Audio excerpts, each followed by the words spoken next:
فرمایا کہ نبی علیہ الصلوۃ والسلام کا پیشاب مبارک پاک ہے اور آپ کا خون مبارک پاک ہے.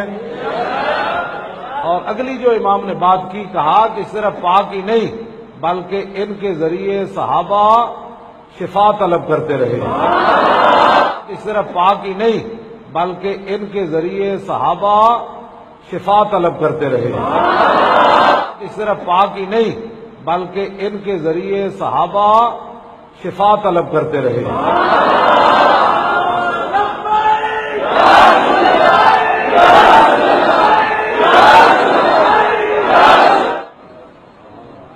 یہ جملہ میں نے کسی پہلے نہیں پڑھا، کبھی بیان بھی نہیں کیا، تو پڑھا میں نے پہلی بار ہے یہ لفظ اگلے. پہلے تو میں بیان کرتا تھا لیکن یہ پہلی بار پڑھا تو اس وقت کا نشہ ہے کہ جن کا پیشاب مبارک جو ہے اس کے اندر شفا موجود ہے.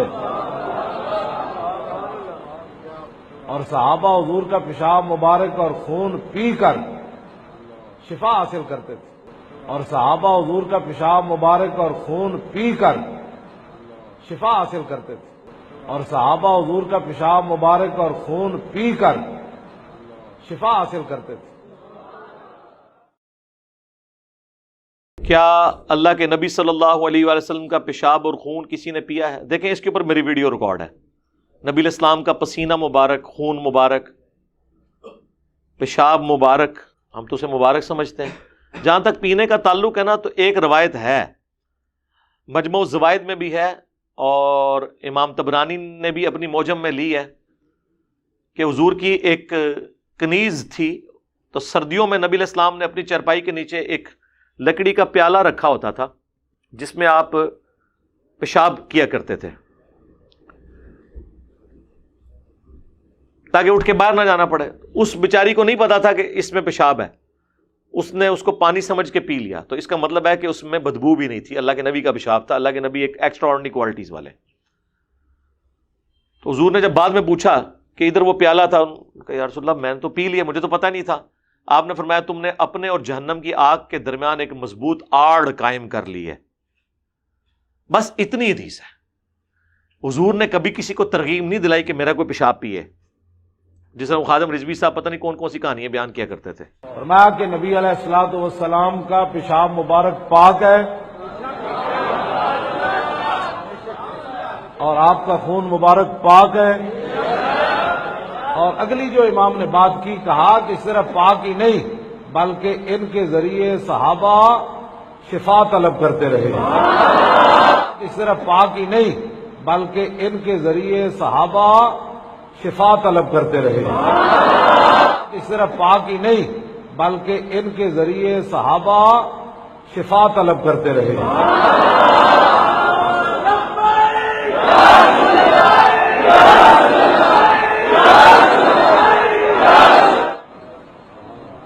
یہ جملہ میں نے کسی پہلے نہیں پڑھا، کبھی بیان بھی نہیں کیا، تو پڑھا میں نے پہلی بار ہے یہ لفظ اگلے. پہلے تو میں بیان کرتا تھا لیکن یہ پہلی بار پڑھا تو اس وقت کا نشہ ہے کہ جن کا پیشاب مبارک جو ہے اس کے اندر شفا موجود ہے.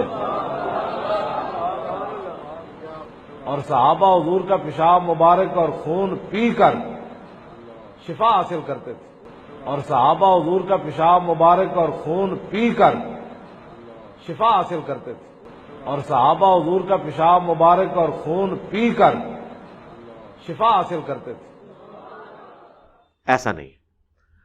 سنن کبری البیہقی میں ملتا ہے کہ جب نبی علیہ السلام نے کپنگ کروائی، جسے آپ پچھنے لگوانا کہتے ہیں، آپ نے اپنا وہ مبارک خون عبداللہ ابن زبیر کو دیا کہ اسے کسی محفوظ جگہ پہ نا دفنا دو. وہ سائڈ پہ جا کے انہوں نے پی لیا. ٹھیک ہے، یہ ایک واقعہ اس طرح کا ملتا ہے. اس کی صحت میں کلام ہے، اور جو پہلی والی حدیث میں نے بیان کی وہ حدیث بالکل ٹھیک ہے.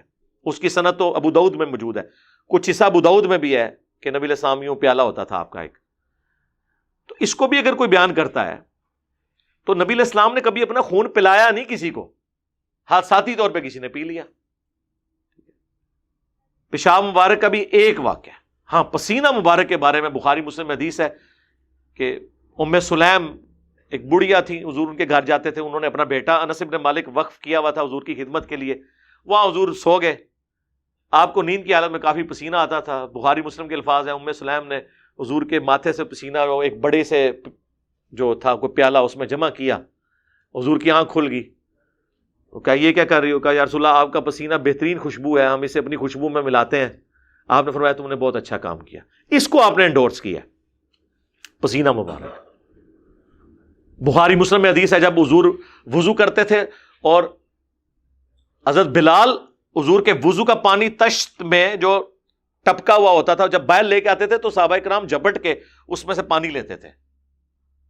یعنی حضور ایک تشت والے برتن میں وضو کیا نا آپ نے, تھوڑا پانی نیچے جمع ہو گیا. اور بخاری میں تو ہے کہ صلح حدیبیہ کے موقع پر نبی علیہ السلام جب وضو کر رہے تھے تو صحابہ آپ کا تھوک مبارک, آپ کا وضو کا پانی زمین پہ نہیں گرنے دیتے تھے, جس کو نہیں ملتا تھا دوسرے سے تری لے کے اپنے جسم پہ ملتا تھا. برکت ہے. یہ یاد رکھیں نبی علیہ السلام کوئی عام انسان نہیں تھے, ہاں یہ ذہن میں رکھیے.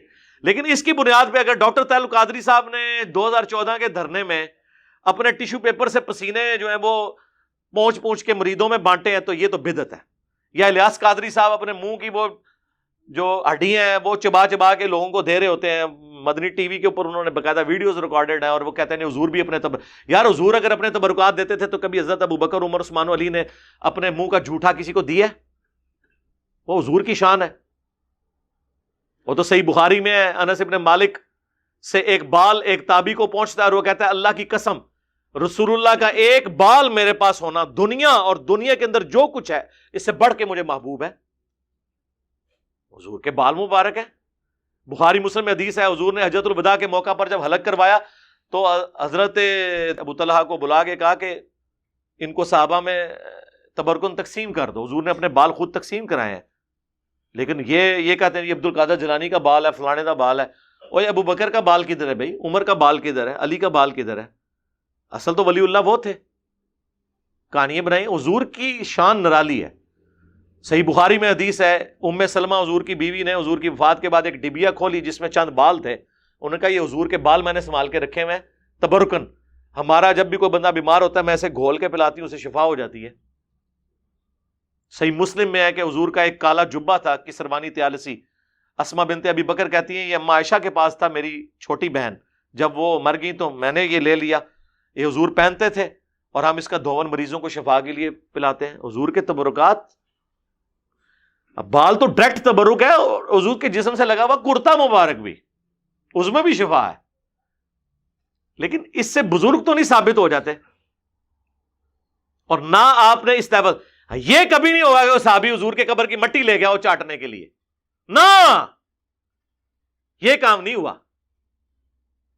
جیسے حضور دنیا سے گئے ہیں پھر صحابہ کا وہ رشتہ حضور کے ساتھ بن گیا جو آج اہل حدیث کہتے ہیں.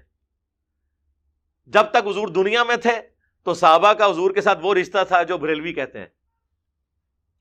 لیکن آج کا جو معاملہ, آج حضور دنیا میں آ جائیں, ہمارا کوئی پریشانی ہوگی ہم ڈائریکٹ حضور کے پاس جائیں گے. وہ کہتے ہیں لوگ حضور سے جا کے مانگتے تھے, کیوں نہیں ہم حضور سے ہی مانگیں گے, سامنے ہونا. صحیح مسلم میں حدیث ہے حضور کو ایک صحابی وضو کرواتے تھے ربیہ, ایک دن سمندر رحمت جوش میں فرمایا سل ربیہ مانگ کیا مانگتا ہے؟ کہ رسول اللہ جنت میں آپ کا پڑوس مانگتا ہوں. انہوں نے کو پہلے تیاری کر کے نا نوٹس بنا کے رکھے سن, جدو ہی حضور نے کہتے کیا نہ منو, آپ فرمایا پھر کثرت سجود سے میری مدد کر, یعنی تو نمازیں زیادہ پڑھا کر, میری دعا کی برکت سے اللہ تجھے یہ دے دے گا. اور ربیہ کچھ اور بھی مانگنا ہے تو مانگ لے. کہا نہیں یا رسول اللہ اتنا ہی کافی ہے, اس سے بڑی اور چیز کوئی مانگ سکتا ہے؟ مجھے بتائیں دنیا میں اس سے بڑی ایک ہی چیز مانگی جا سکتی ہے کہ کوئی شخص یہ کہے کہ اللہ مجھے پیغمبر بنا دے.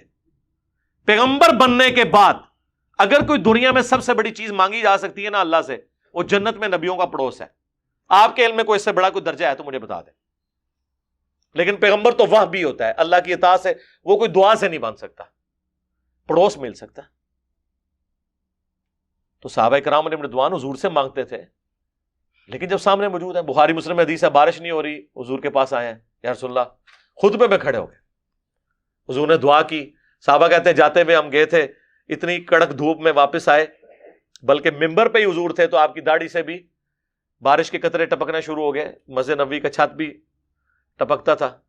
پورا ہفتہ بارش ہوئی. اگلے جمعے وہی بندہ دوبارہ کھڑا ہوا, یا رسول اللہ اللہ سے دعا کریں ہمارے تو اب گھر ٹپکنے شروع ہو گئے ہیں, اور دعا بھی دیکھیں کیسی مرضی کروائی ہے کہ ہماری زمینوں پہ بارش ہو، گھروں پہ نہ ہو. مسلم شریف کے الفاظ ہیں، حضور نے یوں اوپر دیکھا، آپ نے اپنی مبارک انگلی سے یوں بادلوں کو اشارہ کیا، بادل ٹوٹے، اور اہل مدینہ میں بارش نہیں ہو رہی، سائڈ پہ ہو رہی ہے. تو صحیح بخاری میں حدیث ہے، ایک صحابی کی پنڈلی کی ہڈی ٹوٹ گئی، حضور نے اس کو کسی اسائنمنٹ میں بھیجا تھا، اس نے واپسی پہ چھلانگ ماری قلعے کی دیوار سے، پنڈلی کی ہڈی ٹوٹ گئی. اسی حالت میں اس نے اپنی پگڑی کھول کے اپنے یعنی ہڈی کو باندھا، لنگڑاتا ہوا حضور کے پاس آیا کہ جی میں نے آپ کا کام کر دیا. وہ کعب بن اشرف کو قتل کیا، وہ گستاخ رسول تھا جو حضور کو بہت تکلیفیں دیتا تھا. حضور نے خود پوچھا کہ یہ کیا ہوا ہے؟ ان کا یا رسول اللہ میں نے چھلانگ ماری اتنی اونچی دیوار سے، تو عبد القادر جیلانی تو لینڈ کر سکتے تھے، وہ اڑ سکتے تھے، میں تو نہیں اڑ سکتا نا. ہاں اگر ایک صحابی عبداللہ ابن عتیق قلعے کی دیوار سے چھلانگ مارے اور ان کی پنڈلی کی ہڈی ٹوٹ جائے تو بابے شاہی کوئی نہیں، وہ تو نہیں اڑ سکے. یہ کہتے ہیں نا جی ایک صحابی کے گھوڑے کے قدموں سے جو خاک اڑتی ہے وہ اس کے نتنوں میں جا کے بیٹھے گھوڑے کے، تو اس کو کوئی گوس کتب نہیں پہنچ سکتا. تو عبداللہ ابن عتیق تو حضور کے تربیت یافتہ تھے، صحابی تھے. حضور نے خود ہی پوچھ لیا. ہم سے پوچھا، ہم کہتے ہیں یا رسول اللہ دیکھو کام بھی کیتا ہے، تھوڑے پیچھے لت بھی پنوا لی ہے. نہیں، پوچھنے پہ بتایا. اس نے فرمایا ادھر کا ٹانگ سیدھی کی، ہاتھ پھیرا. کہتے ہیں اللہ کی قسم اس طرح ہو گئی کہ کبھی ٹوٹی نہیں تھی. یہ صحیح بخاری میں. لیکن آج کوئی کہتا ہے جی قبر رسول سے جا کے میں نے کرنا ہے، تو میں نے ان کو کہا ہے کہ مولویوں کوئی ایک قربانی کرے نا، اس کی ٹانگ توڑواتے ہیں کسی مشین پہ، لے جائے روزہ شریف پہ ٹھیک کروا کے بتائے. نہیں ہو سکتا اس طرح. جب تک حضور سامنے موجود تھے ان سے کمیونیکیشن تھی. آج کمیونیکیشن ہے، ہمارا درود و سلام پہنچتا ہے ان تک. سنن نسائی میں حدیث ہے زمین میں فرشتے سیاحت کرتے ہیں، میرے امتیوں کا سلام میرے تک پہنچاتے ہیں. بخاری مسلم میں حدیث ہے جب تم درود شریف پڑھو گے زمین و آسمان میں، جب تم پڑھو گے السلام علیکہ ایھا النبی اور السلام علینا وعلی عباد اللہ الصالحین، تو ہر نیک بندے تک اللہ تمہارا سلام پہنچا دے گا. صلوات بر محمد وآل محمد، اللہم صلی علی محمد وعلی آل محمد. تو یہ سارے کام کرنے میں بڑے شیر ہیں. قبر کی مٹی مل جائے، گنبد خضرا کا رنگ مل جائے، اللہ دے بندیو اے قرآن اللہ دے نبی تو دے کے گئے نا، اینو بھی کھولو، اینو ہی کھولو.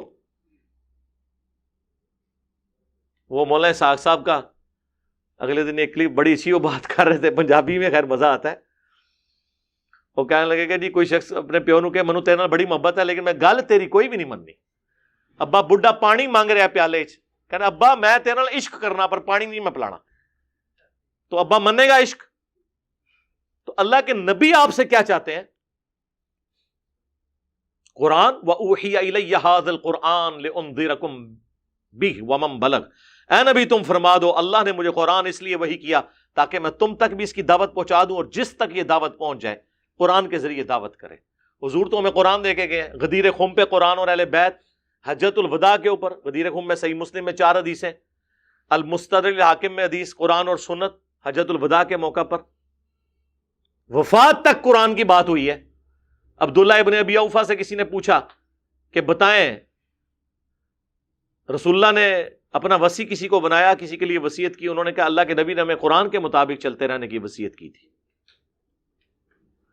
صحیح مسلم میں امام جعفر اپنے والد امام باقر سے، اور وہ جابر بن عبداللہ سے روایت کرتے ہیں اللہ کے نبی ہر تقریر سے پہلے کہتے تھے اما بعد فإن خیر الحدیث کتاب اللہ.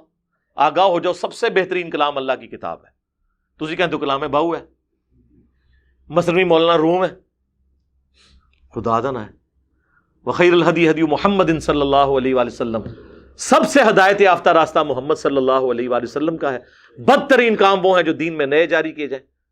وَكُلَّ مُحْدَثَةٍ بِدْعَةٍ وَكُلَّ بِدْعَةٍ ضَلَالَةٍ وَكُلَّ ضَلَالَةٍ فِي النَّارِ.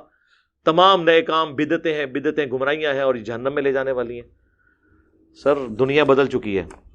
جمعے کی نماز کے بعد درود و سلام جو کھڑے ہو کر پڑھا جاتا ہے، اس میں میری ویڈیو دیکھ لیں. جمعے کے بعد صلاۃ و سلام پڑھنا تفصیل سے میں نے بیان کیا ہے، اس کا کوئی ثبوت موجود نہیں ہے. ویسے درود شریف آپ پڑھیں، ابو داؤد میں حدیث ہے کہ جمعے کا دن جو ہے وہ اللہ کے نزدیک ایک متبرک دن اس حوالے سے ہے، یوم مشہود ہے. اس دن آدم علیہ السلام پیدا ہوئے، اس دن فوت ہوئے، اس دن قیامت قائم ہوگی.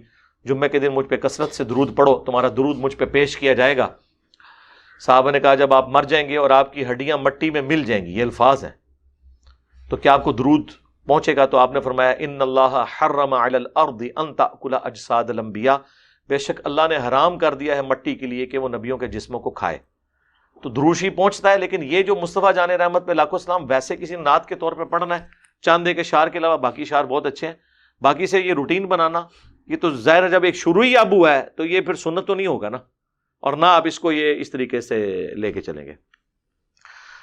اللہم انی اسألک بانک انت اللہ لا الہ الا انت الاحد الصمد الذی لم یلد ولم یولد ولم یکن لہ کفوا احد وإلہکم الہ واحد لا الہ الا هو الرحمن الرحیم الف لام میم اللہ لا الہ الا هو الحی القیوم اللہم صلی علی محمد وعلی آل محمد اللہم اغفر لحینا ومیتنا وشاہدنا وغائبنا وصغیرنا وکبیرنا وذکرنا وانثانا اللہم من احییتہ منا فأحیہ علی الاسلام ومن توفیتہ منا فتوفہ علی الایمان اللہم ربنا آتنا فی الدنیا حسنہ وفی الآخرۃ حسنۃ وقینا عذاب النار ربنا آتنا من لدنک رحمۃ وہیئ لنا من امرنا رشدا